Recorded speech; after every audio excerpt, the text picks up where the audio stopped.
Jesus Christ, all that spent energy. Jesus Christ. All right. Oh, that's too funny. They're I hit. probably like, what the fuck is Okay. going on? There we go. I can't believe I did that. Let's make absolutely sure this thing is live now because we all know who the crazy person is. Yeah, the crazy person is me. Yep. Yep, I'm officially live. Yep, I start. Yep. Okay, guys. So I'm I'm not doing too bright right now. Apparently we've been talking for almost 10 minutes without me hitting the go live button. So yeah, if you've checked out my channel long enough, you will know that I'm absolutely nuttier than a squirrel turd. So getting back into it, let's just start this thing all over again. I apologize for us being late. So getting into it right away. For starters, thank you everybody who checked out our podcast last week. We had over 300 viewers. I want to say thank you to every single one of you. Thank you, thank you, thank you, Um, thank you. I know for some people are like only 300, but I know at least in the past, I remember I was happy when I just got 10 people to watch a video. And, you know, for an upstart little podcast that's just meant to be more like a conversation piece than a news broadcast or a screaming match, we'll just call it that. I'm just happy that 300 of you decided to want to tune in for that. And therefore, let's where we wanted to just kind of like, instead of like trying to put together like, because it's been what people call a slow news week, we just decided we were going to have a little bit of a conversation tonight, especially with like something that's near and dear to all of our hearts. And we're just going to kind of start off with the nostalgia train. And that's where for 10 minutes, which was really great, and we're going to get back, like hopefully recapture that energy. So we you started off with talking about the most nostalgic thing of all, and that is of course the original, the OG Nintendo. Why do we bring up the OG Nintendo? Because I mean, nothing says memories of yesteryear, like I said, than having to give your console a good old fashioned blowjob. And we all know what we're talking about there, where, you know, remember when you'd put the damn cartridge in and you'd get nothing. Push that thing down, lift it up, push it down again, hit reset a million times, you'd get nothing. Take the cartridge out and just blow your mind into the console, hope with all your hopes and dreams to get that freaking that cartridge working. And we were talking about great games like Mario, Duck Hunt. For me, it was also Kirby. Mickey here, which one did you mention? Contra and the OG Tecmo Bowl with Bo Jackson. See, that's where I don't know. What's up, Mr. Glass? Thank you for coming and checking it out. What? That's the only thing that's funny. I didn't get into Contra, and like you were talking about, like the up, down, down, left, right, Mm-hmm. like the original master cheat code. That little piece of cardboard. Oh my god, dude! The funny part is, I was also talking about, like, I remember like the device that it came. I think it was like called like the RF modulator or whatever the hell it was called, where it was like that box that you had to plug into the back of your television that would like override the coaxial signal from your antenna to basically get the damn thing to work. Oh man. What's up, Adidas? So that's where, like, if feel free to put it in the chat too, guys, if we all remember like what our favorite NES game was before we get to like some of the old, because that's what I mean. Let's talk about the nostalgia and the fun of what, you know, what games that kind of made us gamers. Like, we don't want to see these games you know, kind of left in just memory. It'd be great to actually still, dude, it's sad when you really think about what's really going on with the industry. But, you know, before we get into that, um Nintendo Entertainment System, I remember the soccer game. I remember playing like, dude, you gotta remember, I was like 86, so for me Nintendo was like, I'm talking like I was 6, 7 years old, man. So that's where like Mickey here has got some years on me. All right, he's got the unfair advantage. Mickey was I played the Intellivision, oh my the god, Atari 2700. I played all those and the OG Commodore with like things like that. So But the Nintendo was like the first, like, I don't know, how'd you explain it, Phil? It was like the first. It was like the I mean, first it was arcade experience you could have at home. kind of, yeah, right. It was, I mean, yeah. because like when you went home, like, so growing up in the households I did, I had my grandparents where it's like, yo, we're going to give you a Nintendo. And my dad was like, hey, I hear you like those video game thingamajiggies. And I had a friend that found an Atari in their attic, and I got the Atari. So I had the good fortune of experiencing an Atari. Mm-hmm. I'm saying if I had my choice of an Atari at home, or I'd have to backpack my ass to the local arcade, I'd be at the local arcade. But I think that's what really made the Nintendo special, was you got that legit arcade experience at home. And then yeah, like Adidas said, TMT Arcade. I actually remember playing Ninja Turtle games. I remember playing like a RoboCop game on the original Nintendo. And then of course, yeah, Mr. Glass, you really, yeah, definitely Link, Zelda, the infamous gold cartridge, Centipede, Asteroids. So that was actually, when it comes to Asteroids, I actually had the good fortune that, again, my dad would drag home old game consoles for me. And there was a bar down the road that was closing, and I don't know how my dad got it, but he actually got a hold of the tabletop Asteroids game, where it was a full-blown glass table that people would sit at, and there was a controls on each side of the table. And it was meant for you to drink and set your glasses on top of it. The TV was embedded down into the bowels of this giant glass freaking table, and it was like the bottom of it was a wood cabinet. And I do remember as a kid sitting around playing Asteroids all damn day long. I remember there was some like there were some other places like food places or something that had those with Pac-Man and Asteroids and stuff like that. I remember those. Yeah, dude.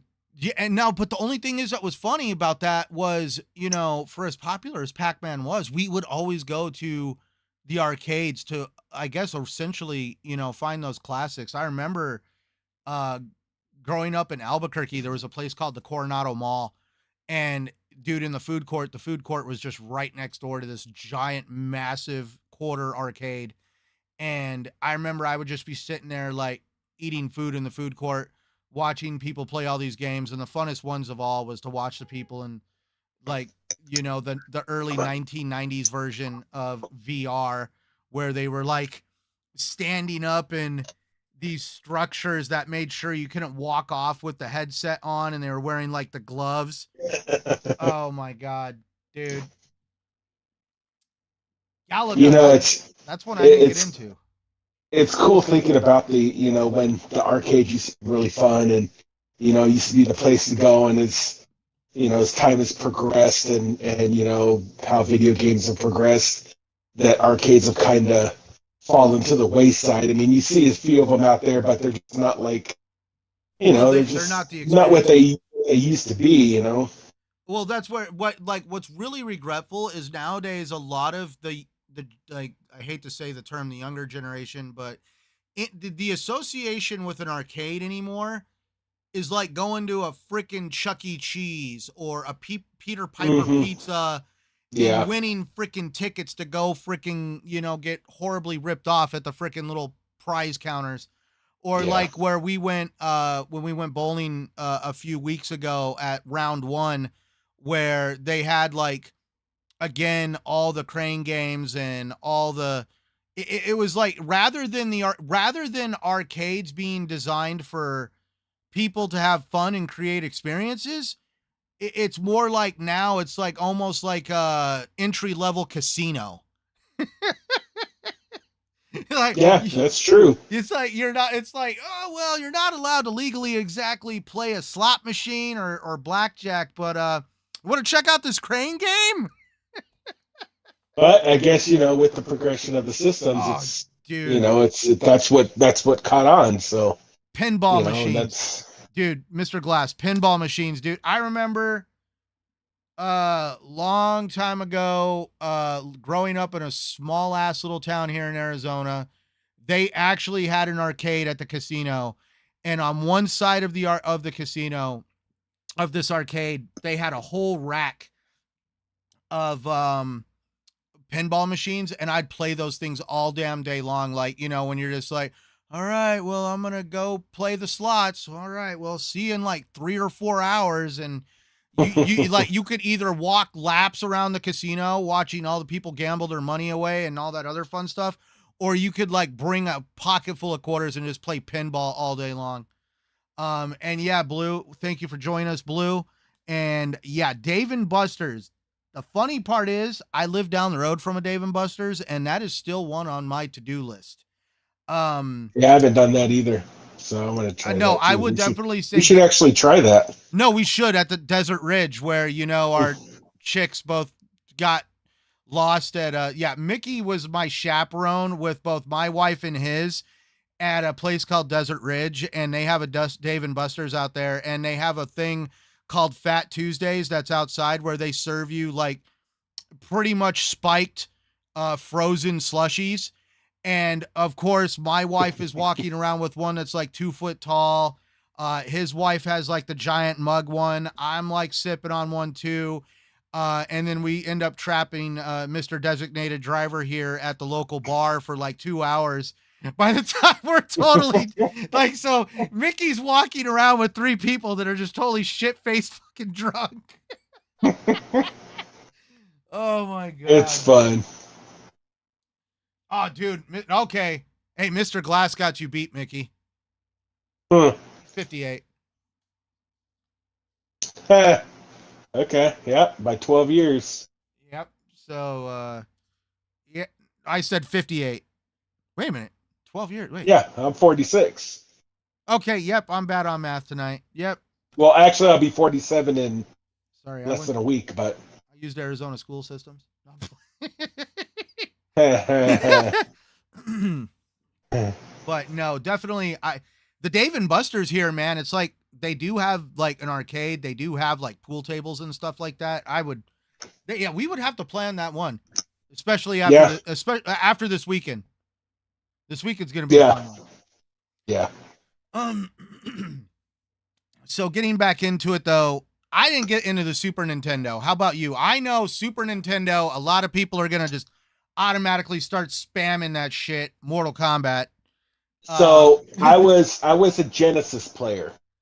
Ooh. So I had a Sega Genesis, and you know, the Genesis and Nintendo at that time were kind of like Sony and Microsoft, whatever, you know.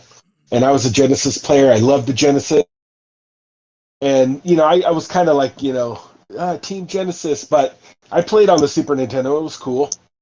But the Genesis was mine, you know, where they come out with Mortal Kombat and you'd see differences between systems. But I was like, you know, I played on the Genesis and stuff, and I played a lot of games: Eternal Champions, Mortal Kombat, Street Fighter, you know, all those games. And Eternal Champions, isn't that the one that you would like turn into a beast? No, that's Altered Beasts. Altered Beasts, that's the one. Yeah, I remember.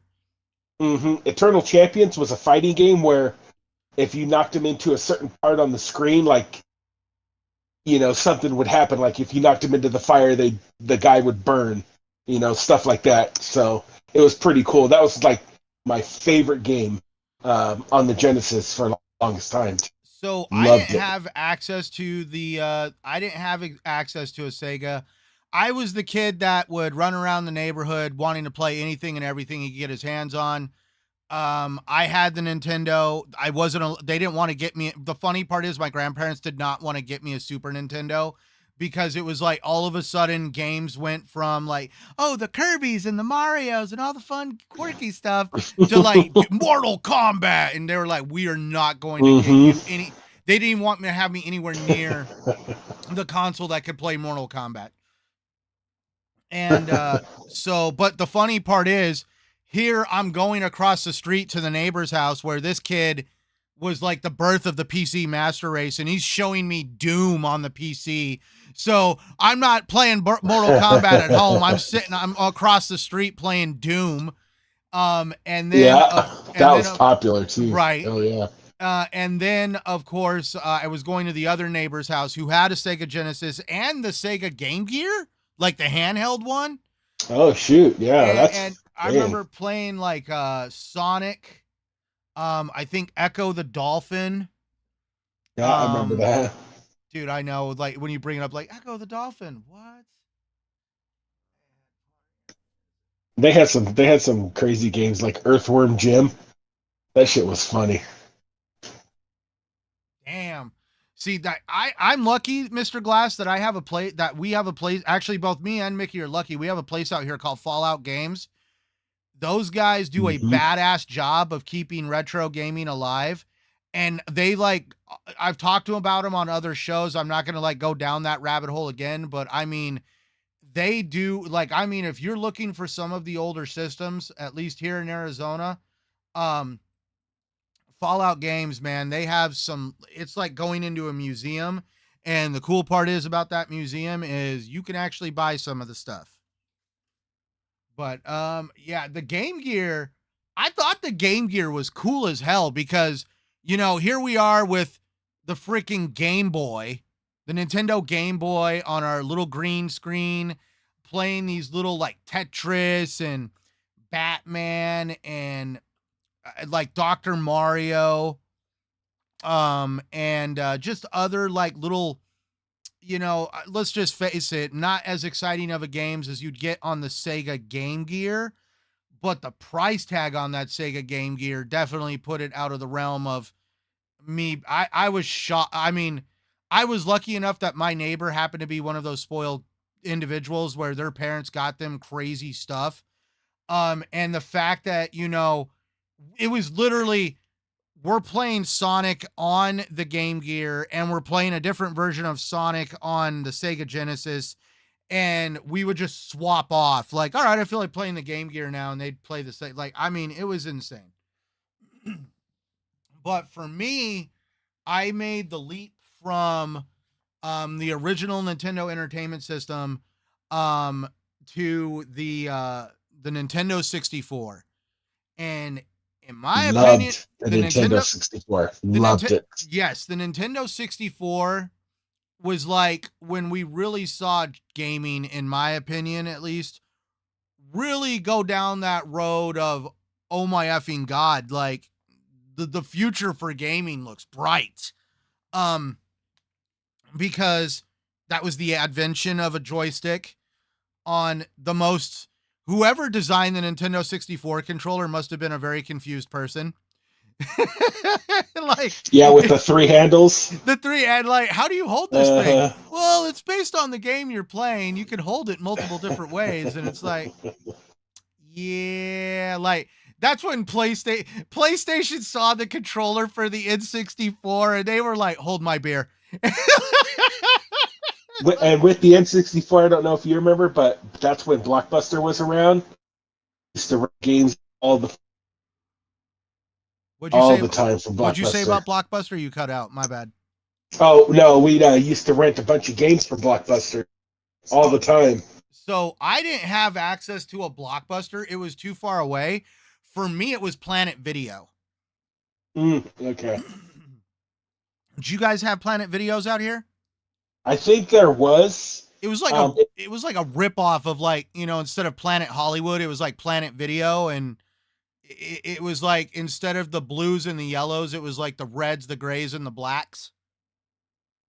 See, I heard of it, but maybe there wasn't, because Blockbuster was popular. There wasn't the other paid attention to, so. Well, for me, Blockbuster was way too far away from where I was at, and my grandma would always drag me to Planet Video, and that's where I got some serious exposure to rare games. And I mean what I mean by rare, I'm talking the public, the developer rare games like Blast Corps, Banjo Kazooie, dude, like the Nintendo 64 made me fall in love with Rare.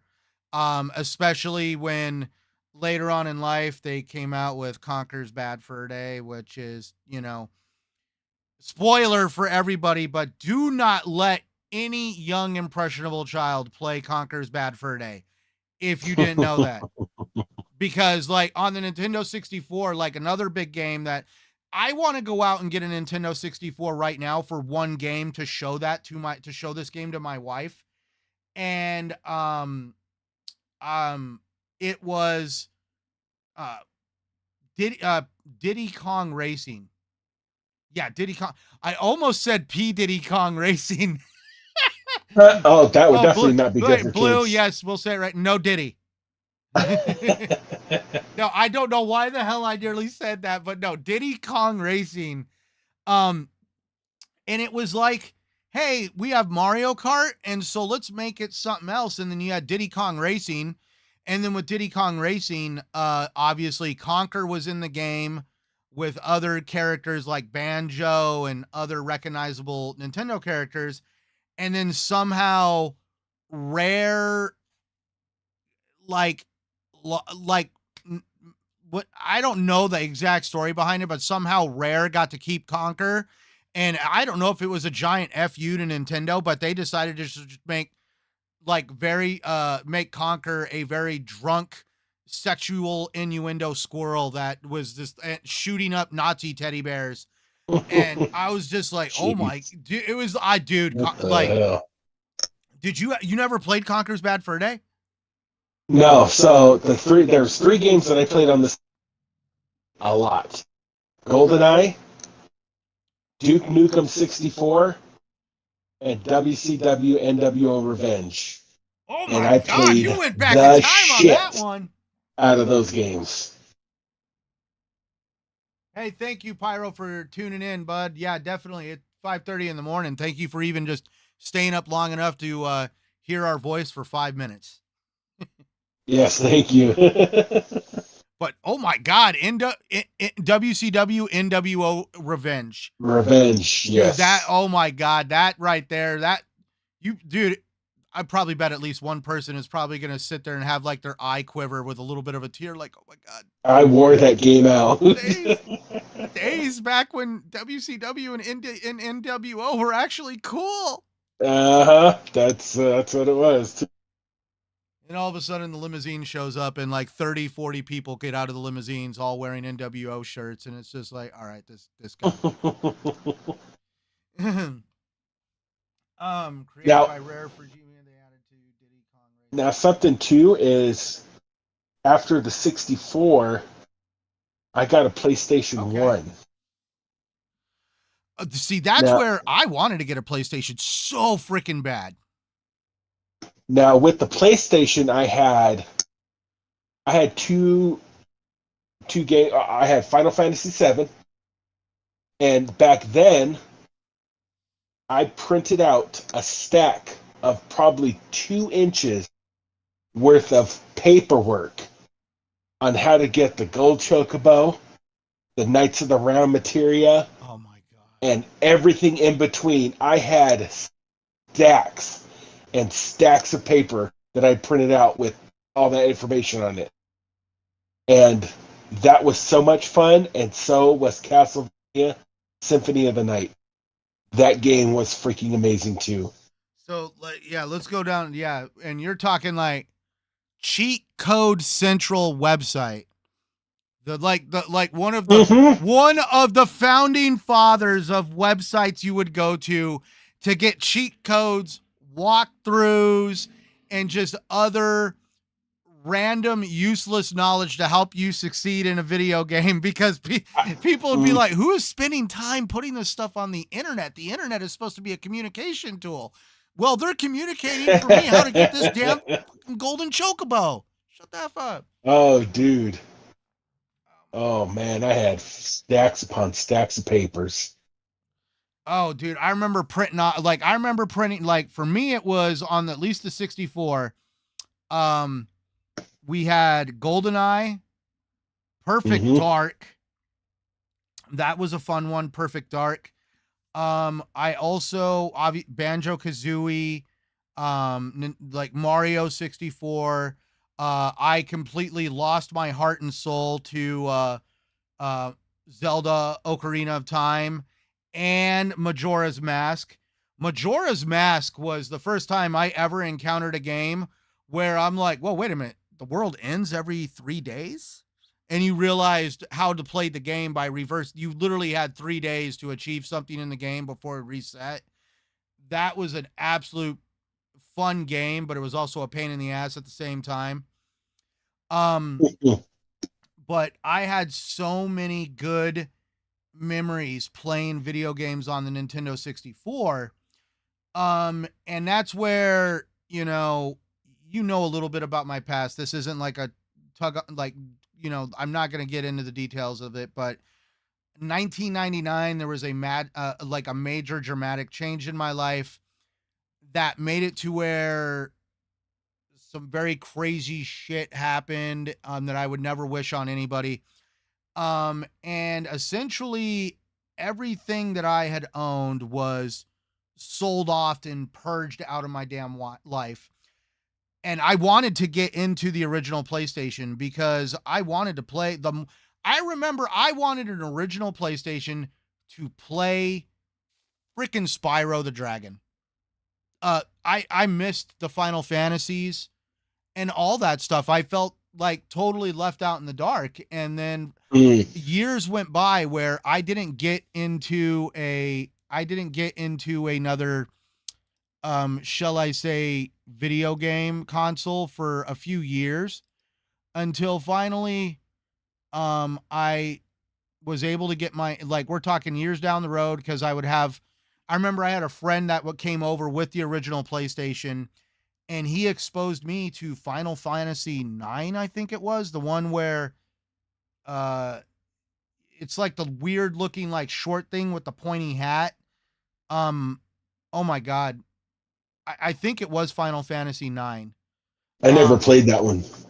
and then so that's the ironic part is I didn't exactly have exposure from video games till about from 1999 to what year? I want to say probably 3 years after that, probably like my sophomore year in high school. So I went like 3 years without really having a game console around. And I remember I bought a Nintendo 64 to replay some of the games that I really enjoyed from. It was like, all right, this is where I left off.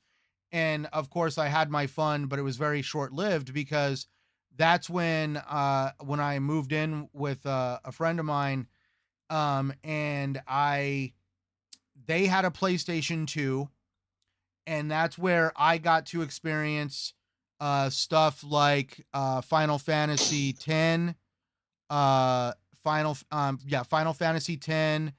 I also got a hold of a Sega Dreamcast. I was able to Hmm. play Legacy of Kain. I mean, not Soul Reaver, Legacy of Kain, Soul Reaver. Played all Okay, three yeah. of those games. I didn't play the actual Legacy of Kain games. I played the three Soul Reaver games. Fell absolutely in love with those games. That's where I also kind of got to go down a little bit of a nostalgic road, and I got to play like the original Resident Evil 2. I even had Crazy Taxi on my Dreamcast. And then I picked up a GameCube. And that's Oh where yeah. like totally changed my world for me. Um, Enter the Matrix, like that was, in my opinion, still the end all be all Matrix game. I wish they would remaster that damn thing, because dude, that's a game that I really would love for it not to vanish, because it was a small movie. It was actually connected to the Matrix Reloaded. Um, Hmm. Dude, it actually had live footage from some of the actors in the game.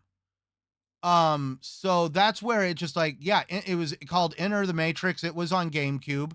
I also think it was on PlayStation 2, but because I had the GameCube, I got it for my GameCube. Um, but I also a game called Eternal Darkness, where it was like your You told me character. about that when actually you yeah, Yeah, like you your told me character about that would one. go and say the one thing everybody remembers about Eternal Darkness, and they're all going to probably point at their phone or wherever they listen to this podcast, is that moment when you see that fake ass cockroach crawl across your TV screen, and they made it look like it was inside the television. They made the legs look legit. It even had like little wings that would fly. It literally convinced you that there was a cockroach in your television that scurried by and looked at you and then ran. And dude, that was probably the most that game knew how to That's screw funny. with you. Um and so that was, and then Star Wars Rogue Squadron for like the original Rogue Squadron.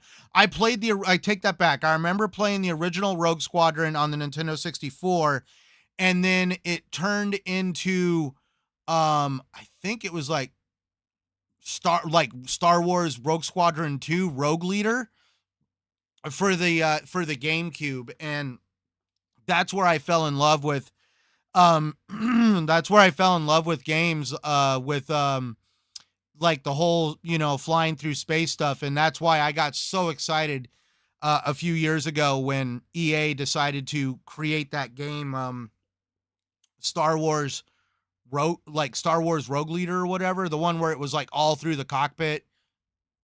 You know the one I'm talking about. Chris played the hell out of it. Your Oh, kid did he? Chris, yeah.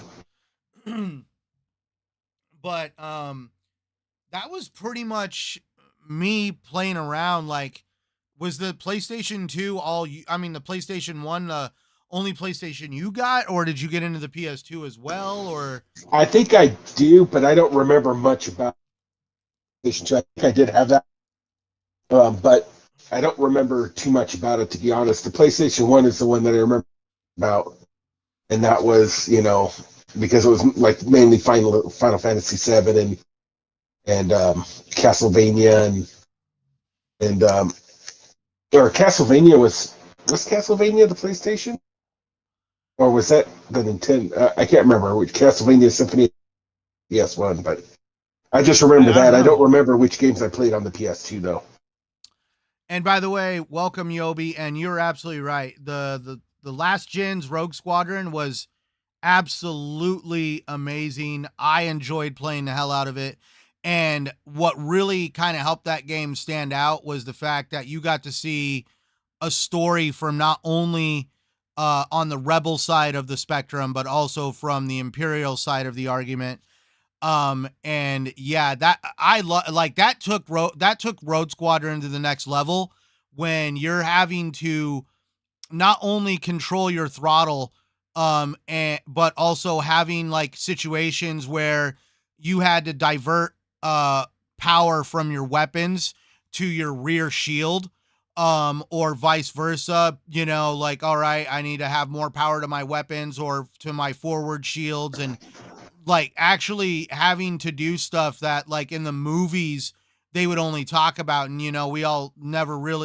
we all took it for granted when you're just able to fly around in space shooting at stuff, and then all of a sudden Mm-hmm. somebody's like, you got to control your shields, otherwise if you don't have them balanced right, you're gonna get blown up real quick. And yeah, dude, or that's where we're like, yes, I actually did get my hands on Mr. Glass. I got my hands on an original Xbox, and that was the game I played the crap out of, was KOTOR and KOTOR 2.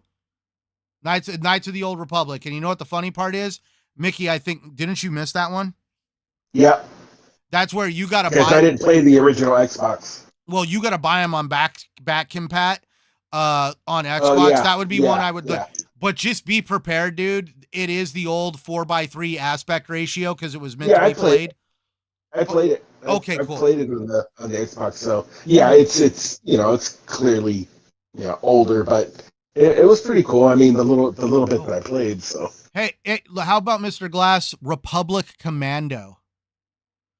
Like that, like we didn't see too many first person perspective shooters from Xbox from Star Wars very often.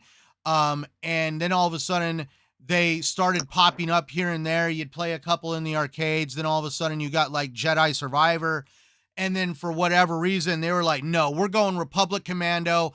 F it. You are not a Jedi. You are one of the clone troopers on a specialized unit. And I still remember in the first few minutes of Republic Commando where this alien runs up on you and grabs a hold of you, and then it's all press R to melee. And you watch that freaking blade just like, it was like, dude, the Republic Commandos had the hidden blade before the hidden blade existed. And you watched him just shank that freaking alien with that hidden blade out of their wrist. And then you just watch all the blood go up on your visor. And then this little windshield wiper freaking like scrubber just scrubs the blood off your visor. That's when I was like, oh man, they're going buck wild right here with this game. Now, see, here's the thing. I didn't get into the PC realm of stuff that hard. The only game that I really played heavily as a kid on PC, King's Quest. Actually, specifically King's Quest 4. Yeah, I heard about that one. I don't think I ever played that one. There's going to be birds chirping on, dude. That game was one of those games that, you know, like, okay, I have a breath mint in my pocket, a feather, a gold coin, some dirt, and a glass of water. And you have to somehow know when to properly use these items. And like, I mean, dude, that game was tough as nails for a kid to be playing. And that was one of the games where you actually went out and bought the actual like paper guide to that damn game because it was just so extensive, at least King's Quest 4. I didn't get into Baldur's Gate though. I will definitely say that one. I'm still trying to I see Mickey here got me Baldur's Gate for Christmas. I like it, but I'm also ADD as hell, and I feel like maybe the game was just so big and expansive that I got overwhelmed, and I'm like scared of it. I'm like, no, it's bigger than Skyrim. But that brings us probably to where a lot of us started really kind of like, oh my God, gaming was the Xbox 360 and the PS3 era. And I mean, dude, freaking like on the screen right now, we've got the remaster, at least, of the Xbox 360 version of Ghostbusters. Definitely go check that one out. That one at least holds a special place in my heart because the original 3 actors had a big hand in writing the game with Dan Aykroyd, Harold Ramis especially. I think Bill Murray had a little bit of input in it. But what was really cool, they also got Ernie Hudson to show up. So the 4 original members of Ghostbusters were able to go in and voice their characters for the game. Yes, if you play the remaster, it says in memory of Harold Ramis. When the Xbox 360 version came out, Harold Ramis was still alive. Regretfully, Harold Ramis did pass away, which is why there's been a lot of turbulence in the Ghostbusters franchise. It's why there was a big gap of why there really wasn't a Ghostbusters official part 3 until Ghostbusters Afterlife, where they started really, that was more of a tribute towards Harold Ramis because they realized they should have done a sequel sooner, but you know, like it is what it is. Things happened and it's good to see that they're at least helping the memory live on. But we all like, I remember buying the Xbox 360 for games like Mass Effect, BioShock, Gears of War, and of course Halo 3. Mickey here, like I remember you were fundamental to also me getting an Xbox 360. I got the Xbox 360 actually I think I bought the Xbox 360 for games and I bought the PS3 for Blu-ray. That's funny. But I remember with the PS3, there was Dead Space. I remember playing Dead Space on the PS3. But it was, dude, like I feel like the Xbox 360 and the PS3 era was the beginning of it all for me. And then of course, you know, Xbox One, Xbox Series X, here we are, you know, the rest is history. But I guess enough about like the whole nostalgia thing, but let's get into the real like root of this whole like, you know, trip down memory lane. There's a big fundamental issue that I'm having a big problem with. And it really stems from right now. We've already seen it happen at Best Buy, and that like Best Buy has pulled all sale of at least I mean not digital, physical movies from their stores. They still claim that they're going to sell physical games, but when you go look at their physical games section, they look neglected, half empty, and the games are so outrageously overpriced. These games, like, I mean, like, literally, dude, I think I saw a copy of like Rare Replay for like $60. I mean, the games, like, they don't keep up with the times. They don't. It's like, I have to laugh at these guys when they're like, well, nobody's buying it. Dude, it's because it's in Game Pass. Nobody's going to pay $60 for it. Like, I mean, like, if you sold it for like 10, $15, then dude, just sell it and get your money. Like, quit trying to feel like, well, maybe we could trick just one guy into buying it. No. And that's where Best Buy has stopped with carrying physical movies in their stores, which has really irked the shit out of me. And now to make it even worse, we've got Target deciding to go down the same route. Target is trying to deny it. But dude, if you have not been paying attention, Target has been turning their movie section into a book section for a while now. It's been slowly but surely happening methodically. And they're trying to say like, well, we're going to carry DVDs. And I'm just like, wow, is this really what the world is turning into? We're going to go back to DVD. Let's actually, you know what? Screw it. Let's break out cassettes and 8-tracks and VHS tapes. You know what? Screw it. I'm not knocking, like, I'm sorry for, like, dude, like, I get it. DVD's cheaper and more affordable, but why, if people are, then I'm going to tell you right now, if DVD is making a comeback, you might as well go trash these freaking 4K and 8K televisions. You know, right. That's the whole point of the Blu-rays for the nice TVs, the new age TVs things, or at least that's how they were bringing it up. You know, I don't get it. It's like, come to Target and buy a 4K television and a DVD. What? Yeah.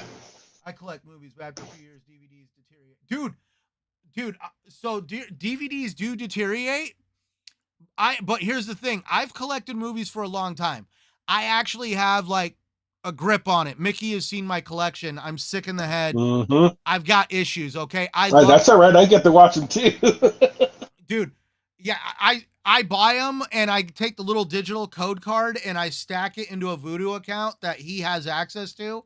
And this dude literally has a freaking Voodoo media library that's growing out of both our asses.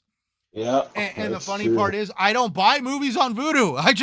I don't get that. It's like, hey, buy it on Voodoo for $20. I'm cool. I'll buy the physical disc for $25 and have it on Voodoo and the disc. And physical, right. Oh, and also I get the 4K, the Blu-ray, and I get three damn copies of it. Like, screw that. True. But going back, Mr. Glass, I have only seen disc rot a small handful of times.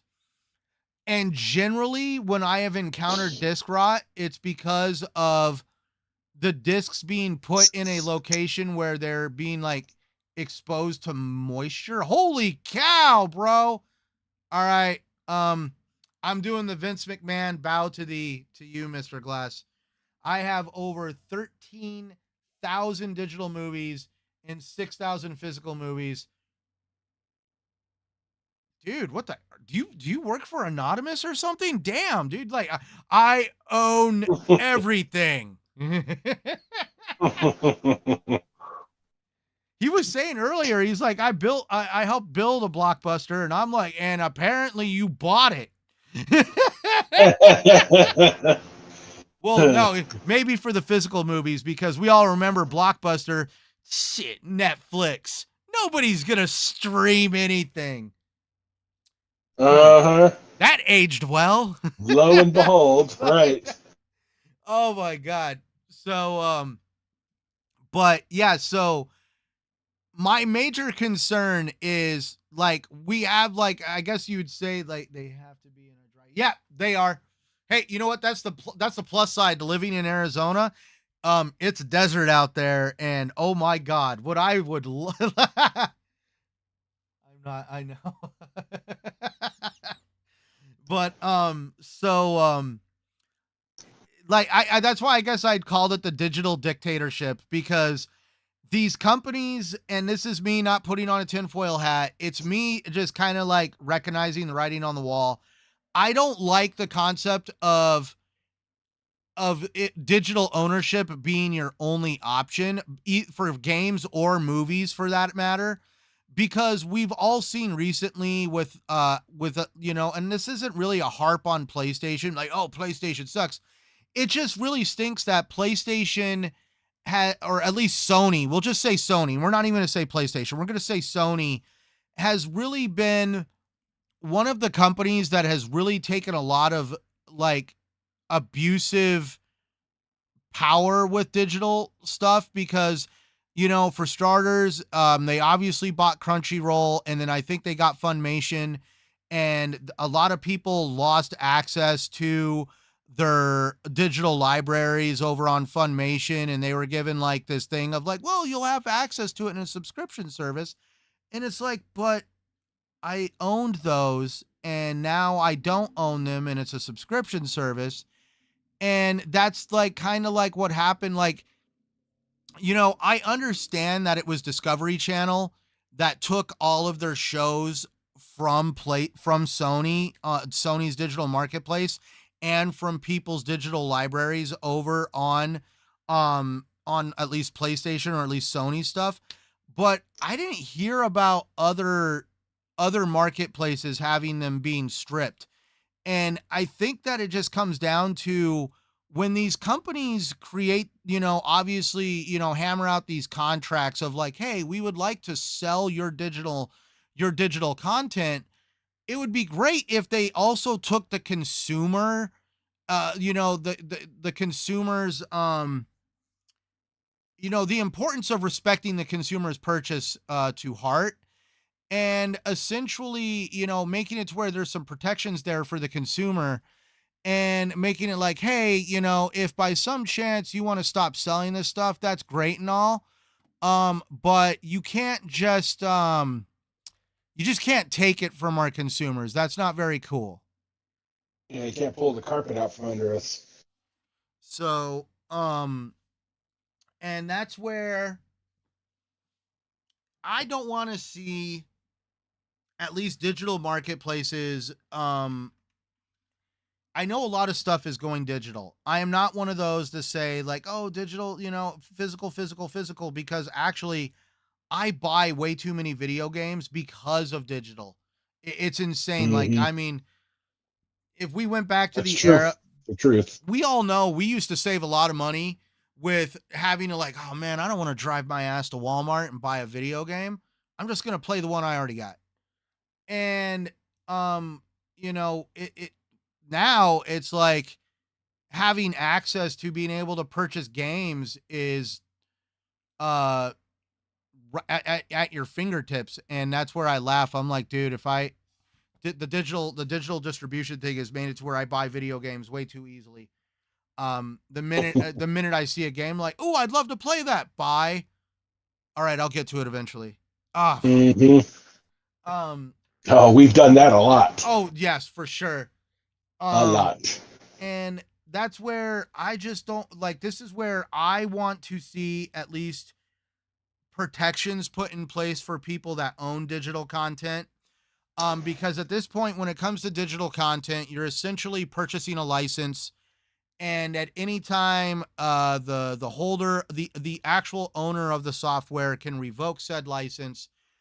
We've seen that happen very recently with like Ubisoft with crap, which game it? The Crew. That was a good game. I understand they shut the Mm. servers down, but that's the funny part. They removed it out of people's digital libraries that bought it through the Ubisoft game launcher.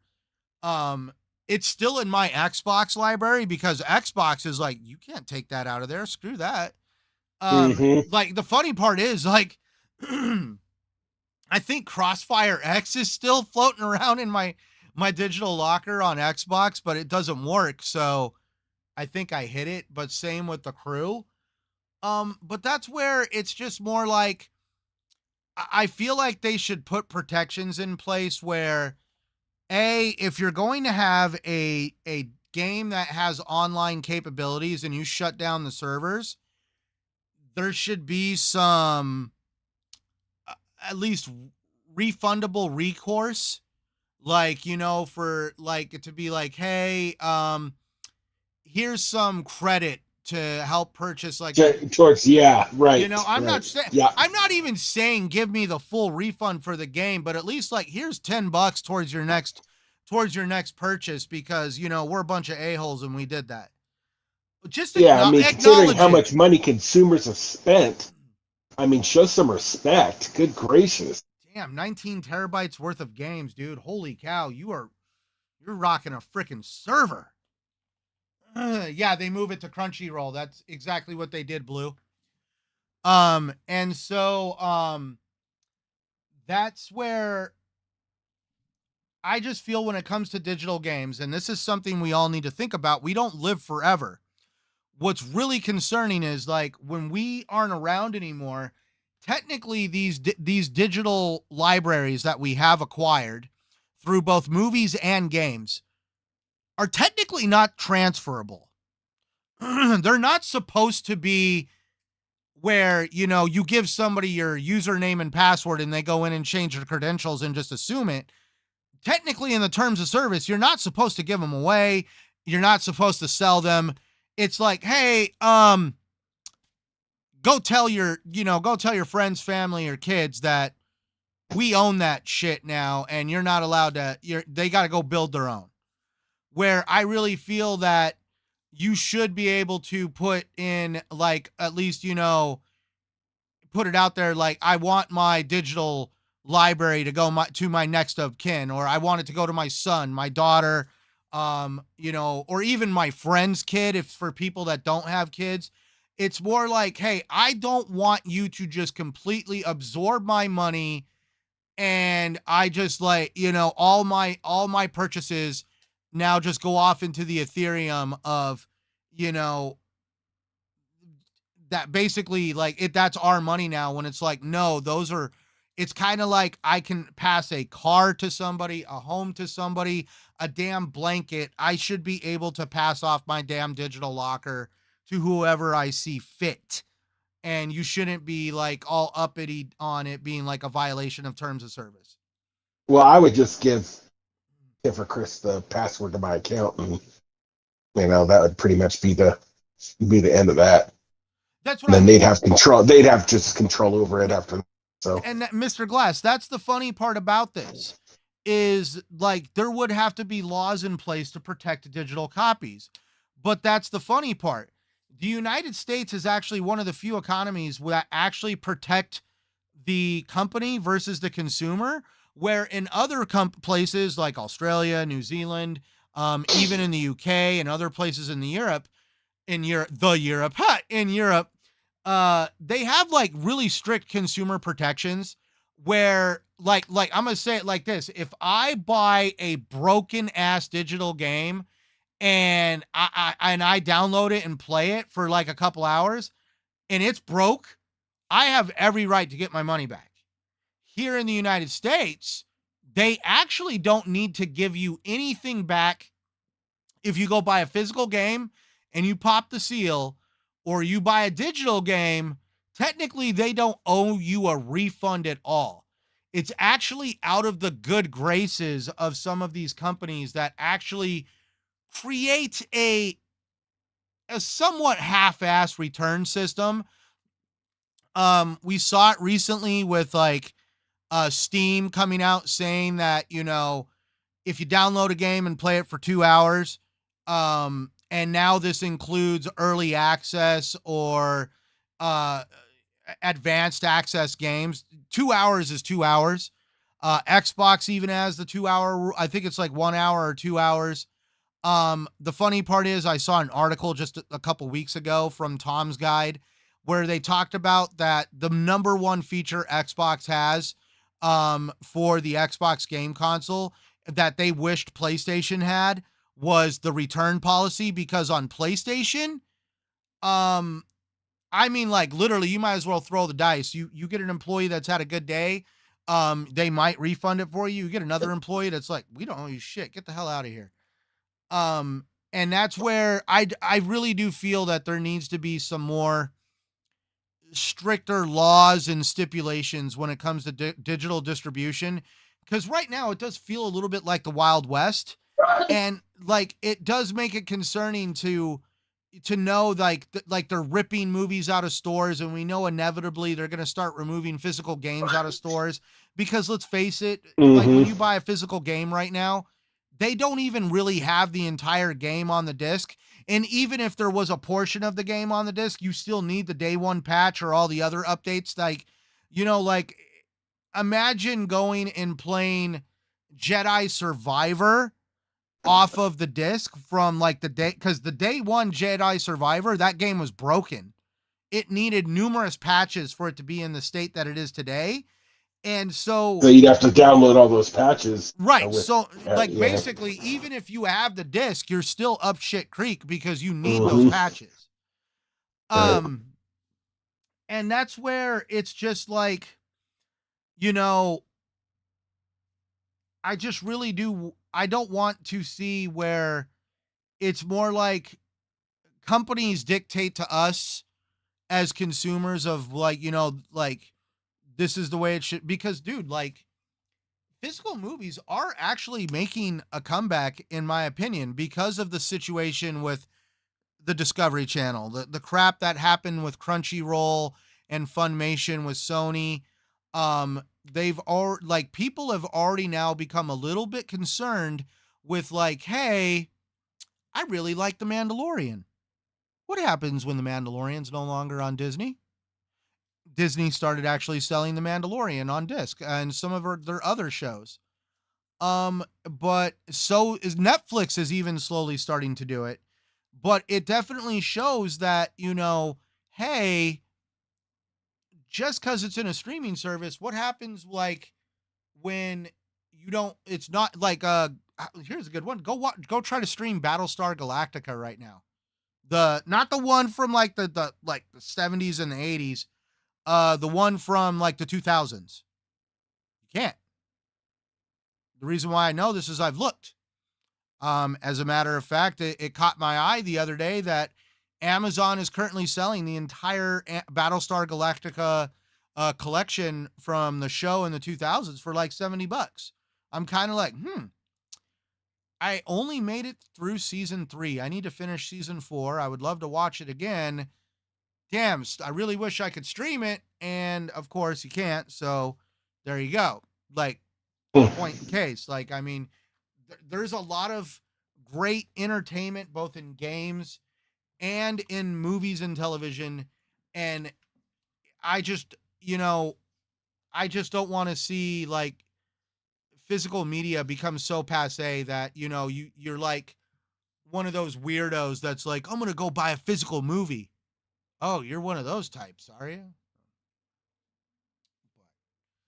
I guess that's where it's like, that's where the whole conversation with nostalgia went was, there's a lot of great games from our past, and it would be nice if we could go have access to some of these games without having to take the risk of buying an old game console and hoping for the best. I mean, we all see it on YouTube videos from guys that dissect these older consoles where, the CMOS battery is burned out or even leaked onto the board. The capacitors are big and swollen, which potentially, means that the console could burn out of it like a lot sooner than you want it to. it makes it to where you like, that's where I just feel like Xbox has done a good job of, how they with backwards compatibility, but I don't want to see Xbox be the only one doing it. And I want it to be very commonplace that, like, hey, we should maybe make it to where maybe we could have an emulator play the game, or maybe relaunch some kind of hardware that could actually, you know, play some of this stuff. Because I mean, like, these older console, like the Nintendo cartridges that you had to blow into, um, one of the guys that I get to talk to on the TXR podcast, Shockley, he's explained to me how to actually open these cartridges up and change the battery on them, because a lot of these cartridges had a battery in them for them to be able to save your data. And so it is possible for you to get a hold of a bad cartridge where it doesn't save your data, and you got to go through the trouble of opening it up and essentially changing the battery in the cartridge. Hmm. That's interesting. Yeah, it's one of those things. Like, those are the guys that are really keeping stuff alive. So I guess it's kind of like, the whole idea of like a digital dictatorship kind of like steers us into the final conversation about media and influencer manipulation. Basically that whole concept of love this game, hate this game, don't buy this game. And let's start with, for starters, this is like a two-part subject that we'll cover here in about 30-45 minutes, and this is where like the casual nature of Mickey here will be shown. I'm going to know a little bit more about this than Mickey, but this is why I like Mickey being here, because we're going to get that perspective of, because he doesn't know exactly what the F is going on. He's not going to be kind of like his opinion his mind already made up because somebody has influenced him already. So see. Okay, here we go. Sorry, people. Long-winded, talking a lot. Great on the voice.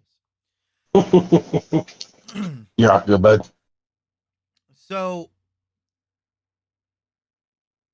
Stellar Blade just recently came out. PlayStation exclusive. We even heard the rumors that potentially Sea of Thieves was selling better than Stellar Blade. We've also seen a huge turnout or embracement of Grounded over on the PlayStation console as well.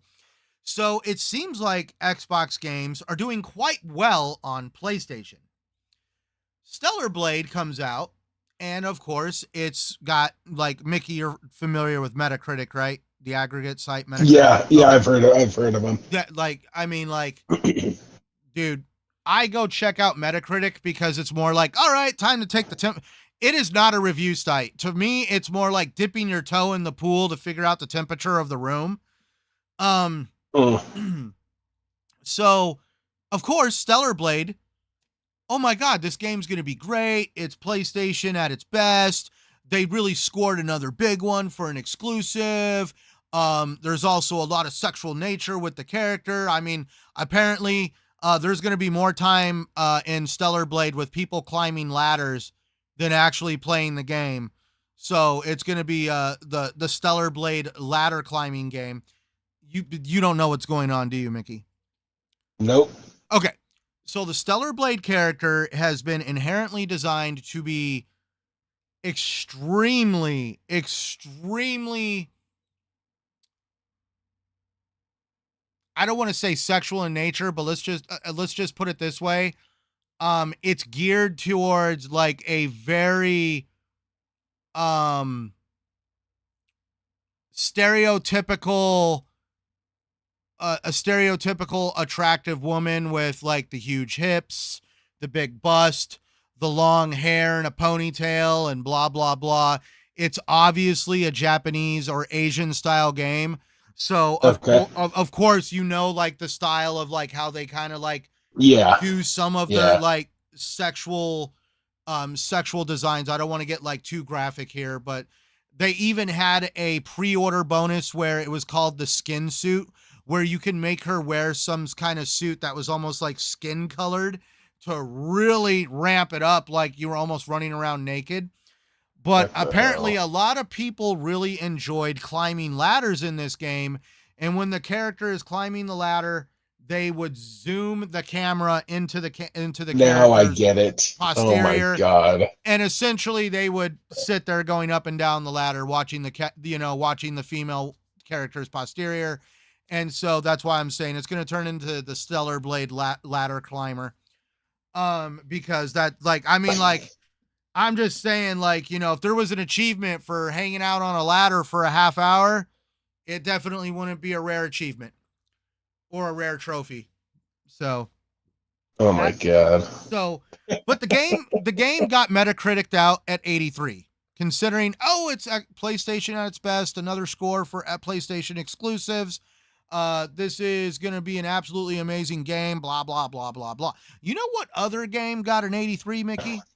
Well, you probably know where it is because you saw Only because of what you said. sent me. So let's just start here. The game, Yeah. there's another game that got an 83. This Starfield? game the game that got the, if you didn't hear him already, but the game that got an 83 is a very controversial game.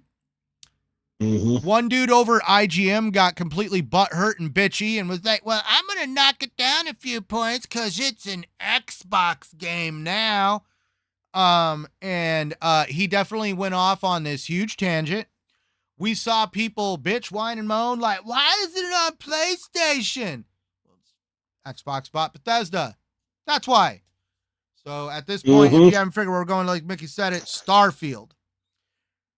There has been more. Yeah, game for guys. Yeah, Blue, it's a game for guys not getting it. I know, it's like Stellar Blade for single men. Or, it's actually 2024. We'll just call it Stellar Blade for lonely people. So,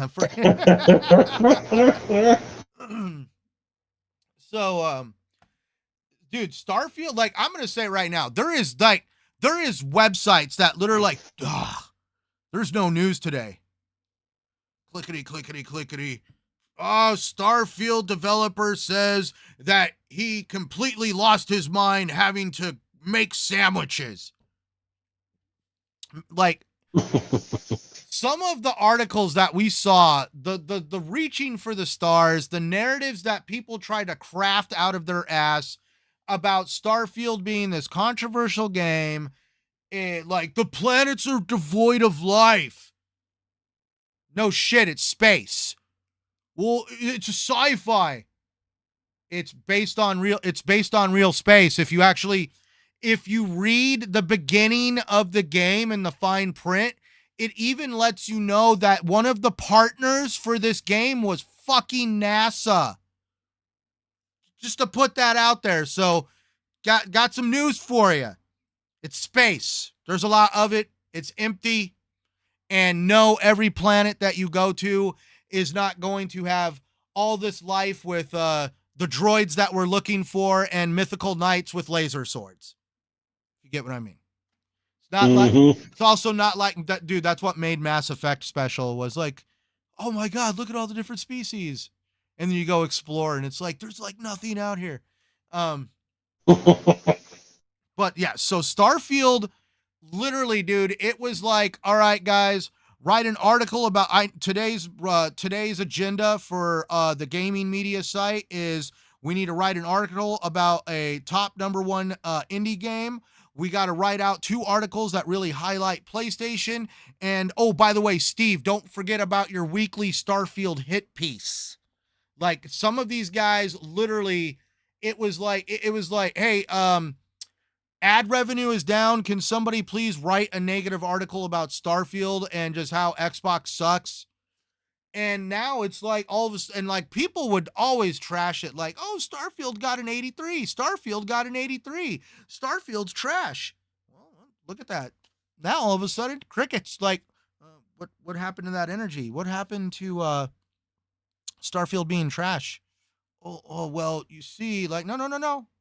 Hold that same energy there, bud. So you play. Now, I'm going to be upfront now. Like, can I be absolutely honest? I actually do like. Now, this is where people might get mad at me, but I actually do feel a little bit like Starfield did.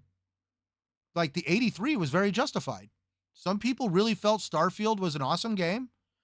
I actually think like now here's the thing. Mickey is not as far in the game as I did. I still have yet Mhm. to I have still yet to complete my first playthrough of Starfield. Mickey, I'm not going to give any spoilers. I'm not going to put any spoilers out there for you guys, but Starfield is inherently designed to be played more than once. And there's a reason for this. There's actually a very great, innovative reason for this. I think it was absolute genius that they did this. But it didn't really hit home for me on what I saw where it was going with the story and what you are and and exactly what the relics represent and what you're doing. And as soon as I figured it out, I was like, "Oh my god, that's what the game is. Oh my god, I can't believe this." And it's a really cool idea. Maybe see that's the only thing. If I think it's because of my 80 ADD, but for me, I enjoyed Starfield, but that's where I'm not gonna like. I enjoyed Fallout way more. I've played Fallout 4 twice. I've played Fallout New Vegas twice. I've played Fallout 3 twice. I love Bethesda's titles, and don't get me wrong, I'm a huge Mhm. sci-fi nut. Mhm. But for me, it was like Starfield didn't really like push all the buttons for me. So I think the idea of the game was actually pretty awesome. And what they're shooting for, just they weren't able to, you know, or at least yet they haven't been able to fulfill the, you know, the meat and potatoes of the game. You know what I mean? see, So the idea of the game is really good, and I like it.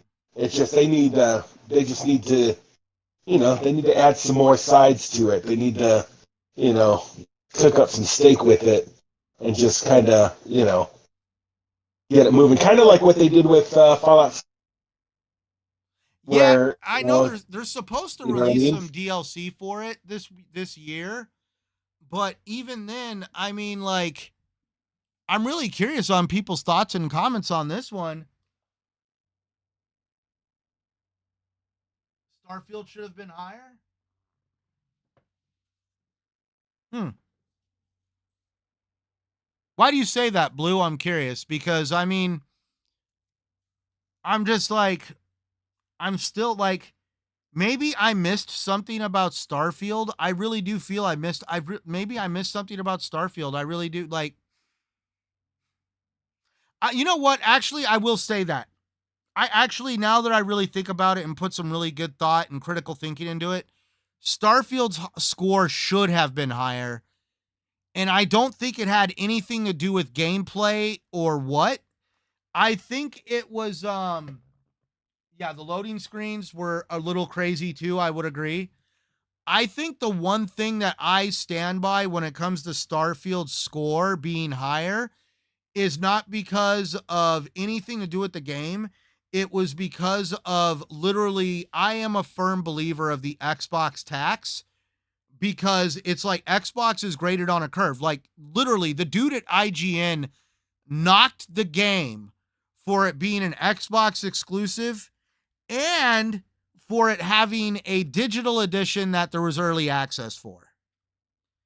And that's what I have to like. I have to laugh at that because to me, we live in an instant gratification society. When it like when a new game, when a new hyped game comes out, all of a sudden the population of New Zealand screams for a day because everybody is turning their consoles as into the New Zealand time zone to be able to play a game like a few hours earlier.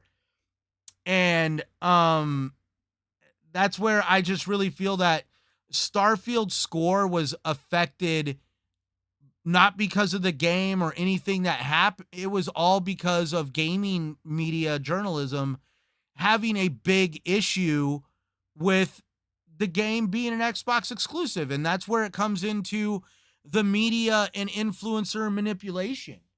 See, I Especially, think the media and all that stuff, it just needs to be taken with a grain of sand because it's all about opinion. It's not about true fruitfulness because every opinion is going to be different. Their opinion is just taken more into consideration because they're with these companies or whatever. no, and you know what? You know what I mean? Mr. Glass is hitting the nail on the head right here. How is it, explain this right now, kids, how is it that Sea of Thieves has a higher Metacritic score on PlayStation than Xbox? How is it that Grounded, if I'm right, has a higher Metacritic score on PlayStation than Xbox? It's the same effing game. Mm-hmm. And that's why I'm just like, dude, like, it's like literally, oh, knock it, it's on an Xbox. Like when you see these review sites that are like, can we review it on PlayStation? We don't really want to turn on our Xboxes. And like, I remember like watching the developer direct earlier this year, and that silly freaking gaming journalist, when they showed him in his live reaction watching Indiana Jones come on the screen, exclusive on Xbox. Well, that sucks. I really wanted to be on my PlayStation. Why the fuck can't it be on my PlayStation? Because it's an Xbox exclusive. Like, where's that energy when you see Final Fantasy VII, like part 3? What the hell? Why is it not on Xbox? I want to play it on my Xbox. You don't see that. You don't see that ever take place. And that's where it just gets so frustrating and stupid to watch that literally it's like, here's a couple extra points because it's finally on PlayStation. So that means you knocked the game. Like, you could see clear issues that more games have lower scores because they're on Xbox. If they were on PlayStation, they would have a higher score. So does that mean by some chance Stellar Blade has a higher score because it's on PlayStation when it shouldn't even be an 83? It should be more like a 79. Like, did they get like an extra 2-3 points for, hey, it's on PlayStation? A couple extra points right there. That's so goofy.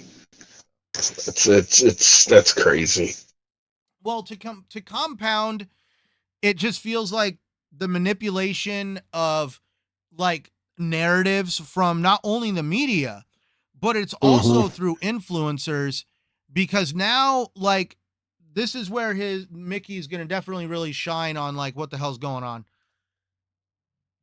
I'm not going to go down the road of saying who's right or wrong. I'm not going to get into some political banter. This is something that I'm looking more towards the developers involved. I don't give a flying rat's butt over the publisher or whoever the publisher got involved and all this other fun stuff.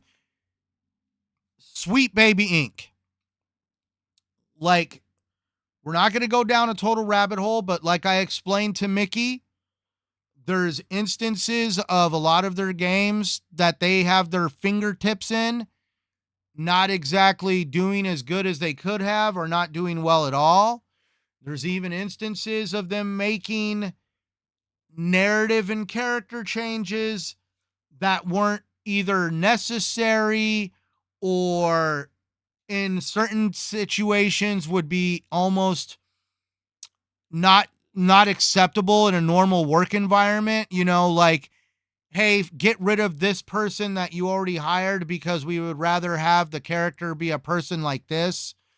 And for those that have kept up with Sweet Baby Inc., like some of the situations I'm talking about, like the stuff that they had going on. They're going to totally ruin too. They're going to totally ruin too, Raider. Hey man, they got everybody prepared to take on college loans with the Saints Row reboot that I own, by the way. I own it, and I'm looking forward to playing it. I haven't got around to it, but I just think it's going to be comical to play, and I just thought it'd be fun. So for me, that's the funny part is even when I watch television, I could see when something doesn't exactly make sense, or you see a lot of the same stuff popping up and you're just like, well, this is just it seems to be the flavor of the year. This seems to be what they're going for. Trends come and go. Like you know, one moment stuff can be really risque in entertainment. The next minute stuff can be really reserved, and stuff like that occurring could be extremely taboo. Let me know. I'll play Saint Row with you, Blue. Hell yeah, that's what I mean. Like, to me, it's so the reason why we're bringing this up is because regardless of Sweet Baby Inc., there is a lot of talented developers out there that are just trying to do their job and to develop. Nobody, like, I still stand to this day, nobody shows up at their game development studio looking at everybody in the eyes like, oh, can't wait to make a shit game today, guys. I don't really see them doing that. I do understand that sometimes Sweet Baby Inc. will come in and say, hey, do this, do that. And, they might not agree with it and they do it. But there also probably has to be instances where Sweet Baby Inc. came in and was like, hey, I really think you should do A, B, and C. And the developer is probably like, you know what? Thanks for the suggestion, but we're going to kind of do our own thing. And that kind of stems around the game. Oh my God. What is the name of it? Oh my God. See, that's the only thing. To me, I need to check this game out because now I need to know. Tales of Kinzura Zhao, or however you want to pronounce it. The developer has actually gone out and gone on social media, and they're essentially trying to hype their game, and they're trying to undo the narrative that has surrounded, like, hey, if you have don't buy anything that has anything to do with Sweet Baby Inc. It's got this, it's got that in it. I hate even saying this word, but they like throwing out the word woke a lot. But the funny part is, I feel like nobody even really truly knows what that word means anymore. At one point in time, I really do feel that it meant something, but now it's like been totally lost in translation. And that's where I don't agree that I don't like really, I'm not a big fan of labels. I have my own issue with, like, Mickey knows what I'm talking about. You guys have probably watched previous videos. There was a point in my life I spent 18 years with a label of being a convicted felon, and that's where I'm not a big fan of labels. I'm not a big fan of the concept of trying to dictate, like, because if we went off of like what the society norms for people that had my issue, technically I'm a walking piece of crap that doesn't deserve the time of day. In some social circles where, obviously, holy cow, I just realized that this freaking video, that's funny. Let me fix this. But that's where I'm just saying, don't judge a book by its cover. In my opinion, I really do feel that every developer should have a moment to really shine, shall I say. And this developer has been really trying to get away from the narrative that somehow Sweet Baby Inc. is going to make him develop a very crappy game. And we're already starting to see at least respectful content creators coming out and defending the developer of this game and saying that it's going to be a very well-rounded game. The game was already developed and intended to be socially diverse. And it's also there to represent a culture and a style that the developer really was really adamant about. And it's not like Sweet Baby Inc. came in and told them to make this, like, style of a game. And that's where the developer has come out and said that they have put a lot of heart and soul into the game. And the reason why I say that we shouldn't be that quick to judge. You know, watch reviews, watch some gameplay, but I'm going to say it right now, like every corporation has a side to it that's either corrupt or shady.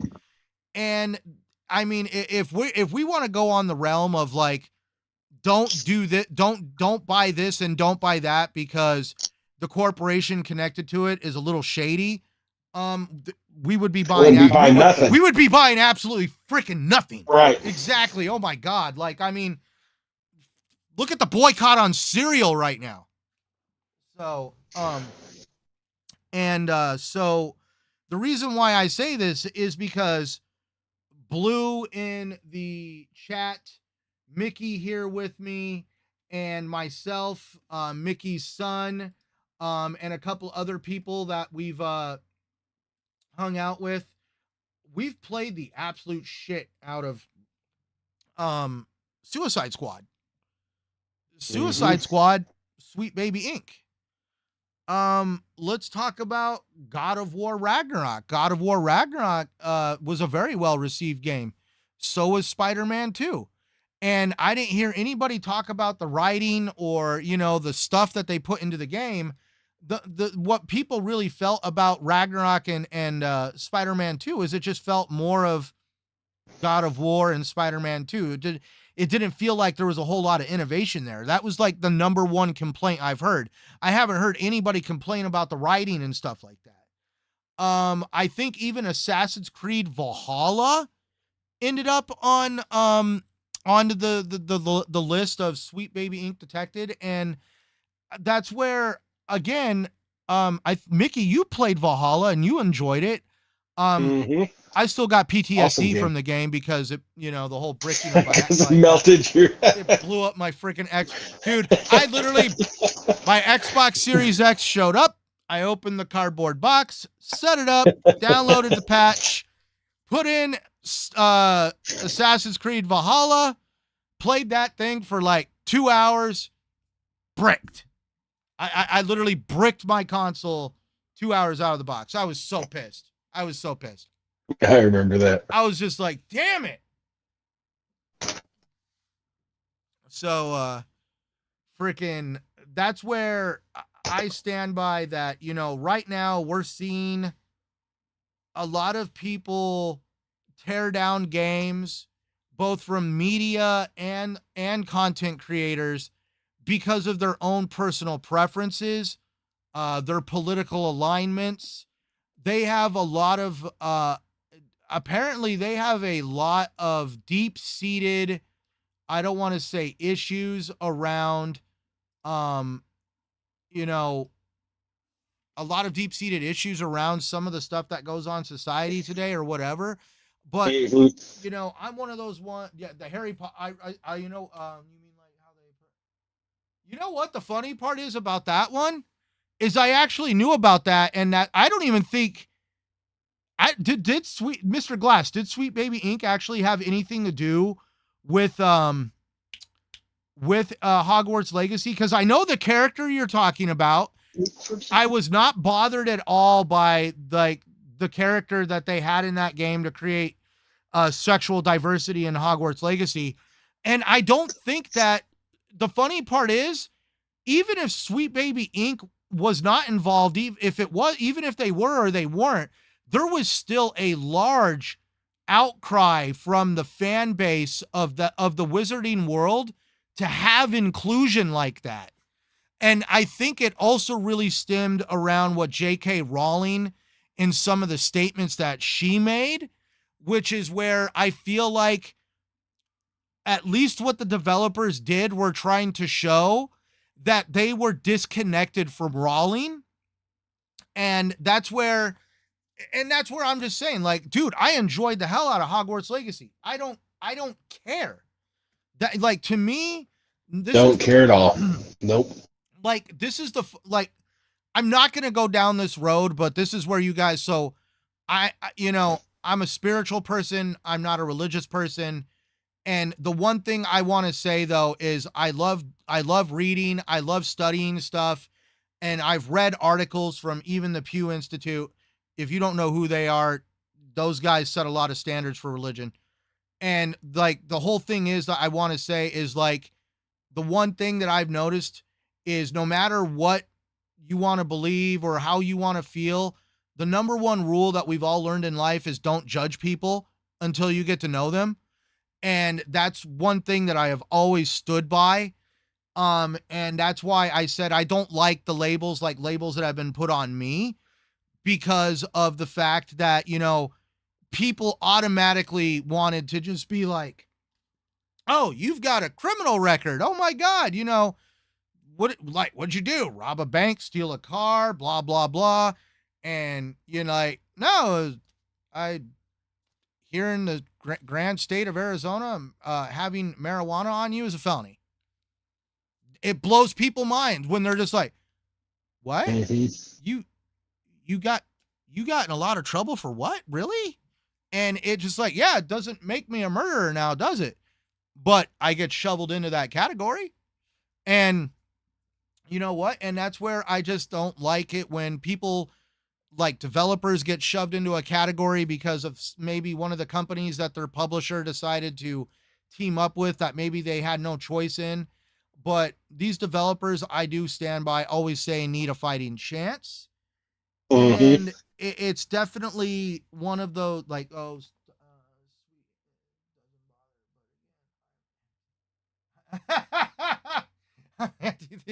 but but that's the funny part. Like when you go through the criminal justice system, you learn real quick that there's a bunch of assholes that don't feel the same way you do. And you either got to get over it or you're going to have a rough time. Mm-hmm. And that's where like one of the funniest things I saw sitting in the courtroom when you're like sitting there waiting for the judge, this poor lady, the judge looks at her. Were you in possession of marijuana, ma'am? Well, Your Honor, I was only in possession of seeds and stems. You see this man like look at the ceiling and just like reach up like, oh my, why? And you'd see him take his glasses off, take a deep breath, and he looks right at her. He's like, ma'am, it is not my problem that you were only in possession of the parts of the plant that you couldn't smoke. But let's break it down. Were you in possession of parts of a marijuana plant? And she looks there, she's like, well, when you put it like that, Your Honor, yes. And he's like, okay, there we go. We have established that you have been in possession of marijuana. That's funny. Oh, dude, like, so in Arizona for the past few years, we've gotten recreational. But that's where, just to make you laugh, Mr. Glass, whatever, this is where I say you have no idea for what fate ever has in store for you. I'm actually allergic now. So nope, no more for me. Nope. But at the same time, that's why I tell people, I'm like, look, mental health is mental health. If spending $60 on a video game or $60 on a jar of weed, whatever, like it's tomato, I go spend my money on a video game and get hours of fun. And some people go spend their money on some weed and go have hours of fun. Whatever your recreational, device is, as long as it's not therapy. Negatively affecting, other folks, then, do what you do. Well, I'm never going to be like one of those guys that's just like, oh yeah, go ahead and do the hard shit. No. Nope. Yeah. Dude, I'm going to say it right now, from being in that environment, when you watch, like, when you look at somebody and like, oh, you're just like, oh man, dude, don't do that to yourself. Stop now, please.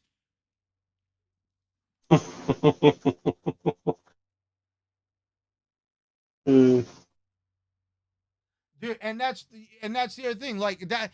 I don't want it to be like that, where like people just like, like that whole idea of just like how you described it, ignorantly attacking or going after something without doing due recourse. Like, I mean, it just comes down to, just because it's not something for you or because of something that you don't agree with, you're not forced to play it. You're not forced to be around it. Just say it's not for you. Don't go down this road of like, oh my God, they're taking over the world. Like, it's like, Yeah, no. just play it. If you like it, play it. If I'm you gonna don't, say, or I'm gonna say it right now. Fallout said it the best. It's a world filled with a bunch of people that all have ideals on saving the world, but nobody can agree on how. This is a big ass world filled with a lot of people, and I'm gonna say it right now, that dude. is true. It would take an alien freaking invasion for us to all of a sudden to stop doing some of the stuff we do, and for all of us to get along. Like, I'm talking like Independence Day level of, freaking showing up and just like leveling stuff. Yeah, And no kidding. like, I'm just like talking like, oh my God, Freaking ship showing up. Freaking, oh gosh. That's the only freaking way. I have insomnia. Yeah. Damn. I get that. I know a lot of people that use it to sleep. That seems to be one of the common ones. I'm one of the big proponents of, like, I also feel that it should be more federally acceptable for maybe it to be used for like those that are troubled with obviously issues that come from military enlistment, like PTSD, high amounts of anxiety from being in some pretty screwed up situations, paranoia. Like, I'm just saying, like, yeah, definitely. And I also agree, Mr. Glass, people do really need to like mind their own business. And that's one of the funny parts that I feel like, at least that's what sets me like really apart with a lot of people on social media and in gaming in general is, so I'm going to say it right now. Some of the stuff that I've seen people say to each other on social media or in video games or even in podcasts,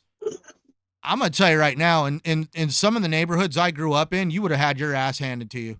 Yeah, you wouldn't see Like, that I'm face to like, face. No way.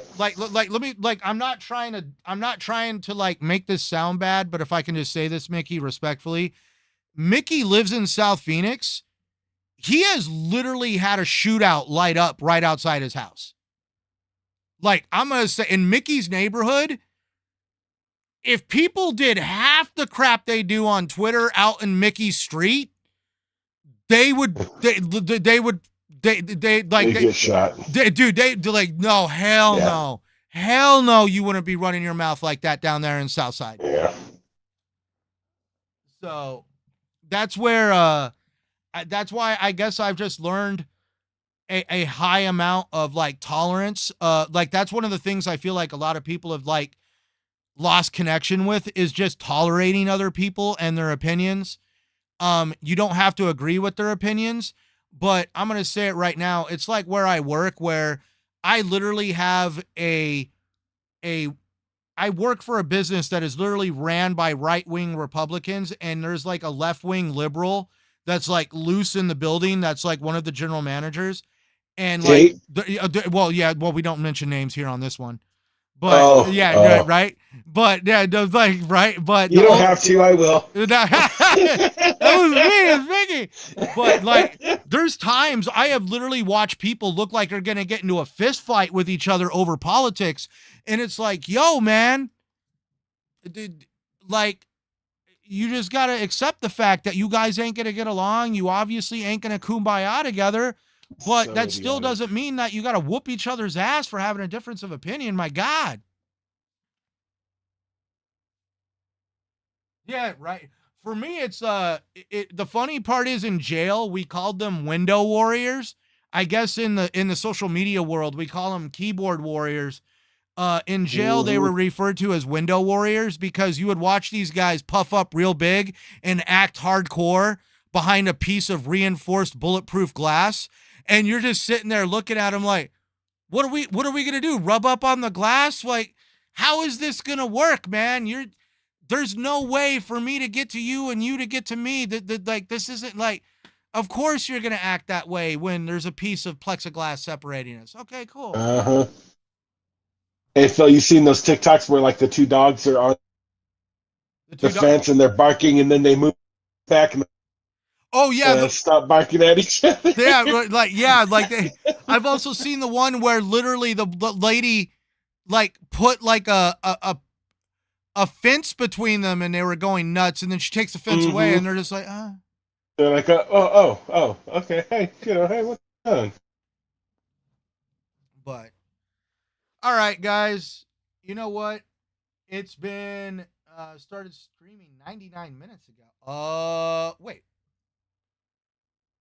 that's a little bit over an hour and a half. So okay, yeah, I thought, oh, that's right, because I screwed up and I jammered on for 10 minutes, not realizing that we weren't recording. Did you click the go live? Okay, so for those who don't know about OBS, you have literally two buttons. One says start broadcast, and you click it, and you go into this screen, and you click the broadcast that you set up earlier in YouTube, and it's like, okay, cool. And then you hit start broadcast again, and then you don't realize that now it's turned on the go live button. So it's like the are you really, really sure button. It's like start broadcast. Are you sure? You positive? Start broadcast. Are you really, really sure? Go live. Are you? And it's like, oh my God. Okay, last time I'm asking. You gotta ask OBS 3 damn times to freaking go live. That's funny. But all right, so thank you again, everybody that checks the show out live. I know this show comes on late. Thank you guys. We really appreciate it. I say it every damn time. Me and him, we live in Arizona. It's 11 o'clock right now. It's 2 a.m. for people on the East Coast. So thank you very much for those that are sitting over there living on the East Coast. Anybody else that's listening to us live in a further time zone, I realize there was one gentleman in here that I think that pops in from like over in the Australia time zones where it's like hella, like, I mean, you're already having your morning coffee probably on your commute to work. So thank you to everybody that catches us live. Thank you to everybody that catches us on the replay. We're here every Monday night at 9 o'clock our time, 12 o'clock Eastern time, 12 o'clock at night. That's midnight. It means Wednesday night. Wednesday night. Right. Well, yeah. Wednesday night. I don't know. You said Monday night. You said Monday night. So. I don't know what fucking day it is. Wednesday night. We are here Wednesday night. Wednesday night. Well, actually, let's throw some real heat onto it. We're here every Wednesday night at 9 a.m. Arizona or Thursday at 12 a.m. My podcast comes on 2 days at the same time. But yeah, but we're both working people like yourselves. We both have jobs.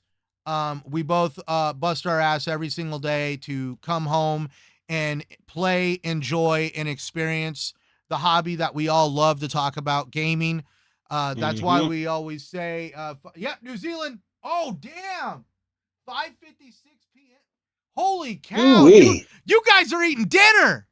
You guys are eating dinner in Tomorrowland. God dang. We haven't even started Thursday, and this dude's finishing it off.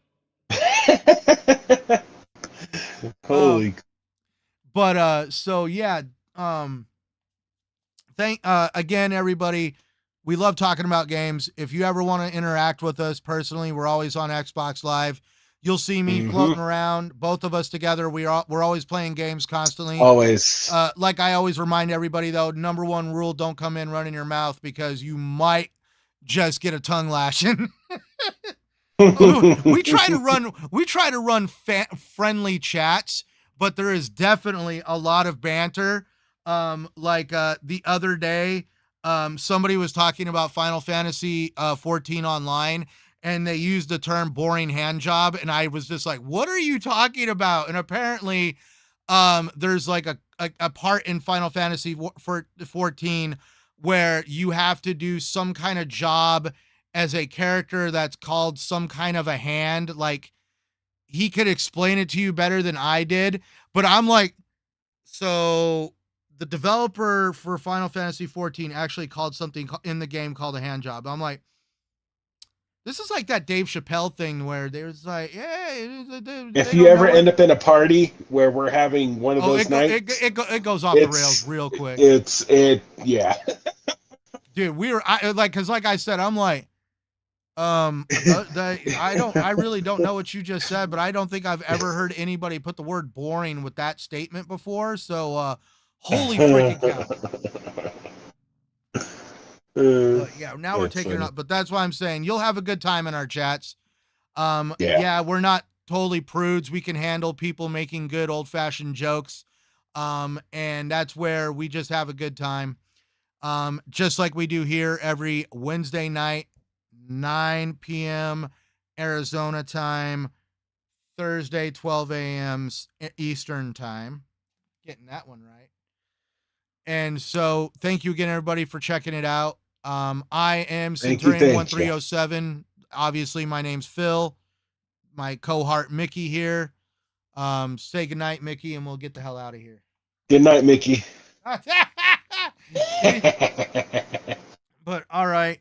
And until next time, everybody, just again, have fun, play what you want, no matter what it is, wherever it is. And let's just have fun playing gaming together.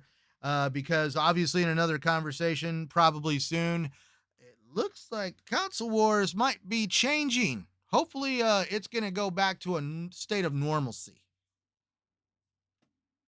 Here's the hoping. I know, right? So there's 3 buttons to start streaming, and there's only 1 to end. That's funny. All right. Good night, everybody. Later.